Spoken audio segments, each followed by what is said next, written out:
Bismillahirrahmanirrahim. Assalamualaikum warahmatullahi wabarakatuh. Kembali lagi di Bengkel Desa. Terima kasih yang selalu mensupport video saya. Semoga bermanfaat ya. Sehat selalu, panjang umur, banyak rezekinya. Bagi teman-teman yang belum menjalani kewajibannya, selalu saya ingatkan untuk menjalani terlebih dahulu. Jangan sampai pekerjaan Anda itu melalaikan kewajiban Anda. Ini saya masih dekat ya karena belum ada mic.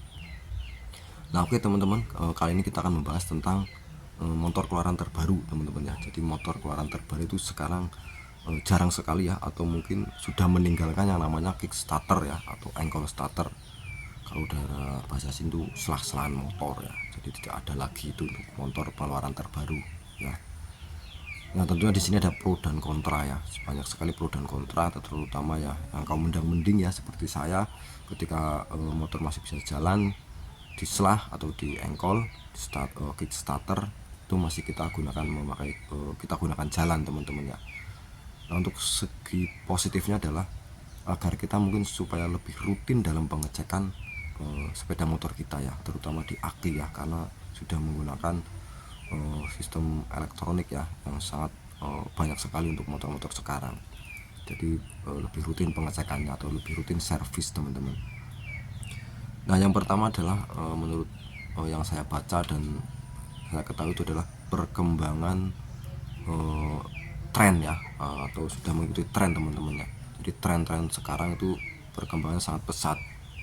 Jadi untuk motor-motor besar ya, motor-motor besar pun ya itu sekarang sudah tidak lagi menggunakan kickstarter teman-teman ya.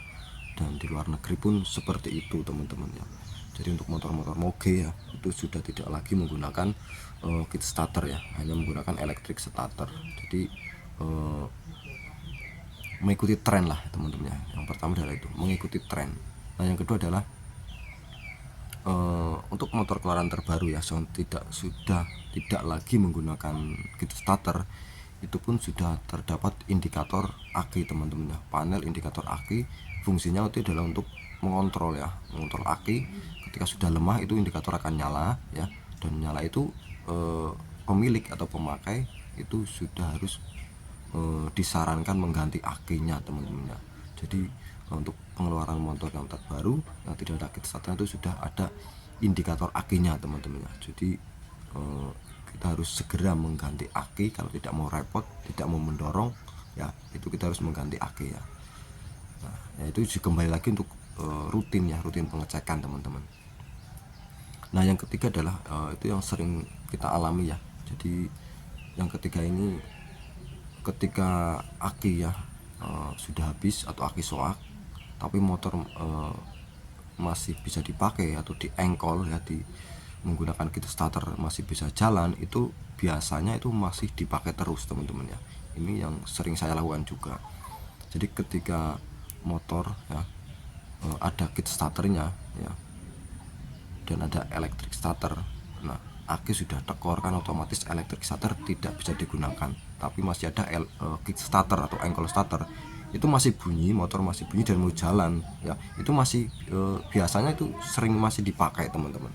Nah untuk keluaran terbaru ini ya, motor-motor terbaru ini 90% itu menggunakan elektrik ya, sistem elektronik ya, kelistrikannya ya, menggunakan aki ya maupun di pengapian. Jadi kalau seperti itu digunakan ya, itu akan merambat penyakitnya teman-teman, kerusakan-kerusakan di lainnya, sistem-sistem elektronik itu akan rusak ya. Jadi pengembangan biaya, pembengkakan biaya teman-teman ya, mungkin di ECU-nya ya, karena sudah harus menggunakan aki teman-teman ya. Dan akinya itu sudah swap tapi ada kickstarternya ya, mungkin kadang masih bisa nyala, masih bisa jalan, tapi kan akibatnya itu kerusakannya itu merembet teman-teman ya, jadi lebih banyak. Jadi ilmuwan teknologi itu sudah mempertimbangkan teman-teman ya. Jadi kita sebagai mekanik juga harus selalu belajar ya, mengikuti tren juga ya, seperti itu. Jadi yang ketiga ini adalah ya seperti itu, kalau digunakan kickstarternya ya, sedangkan aki sudah soak, itu nanti penyakitnya itu malah akan merembet teman-teman. Mungkin cuma sekedar itu pemasukan dari saya dan pengetahuan yang saya tahu ya, semoga bermanfaat. Terima kasih. Wassalamualaikum warahmatullahi wabarakatuh.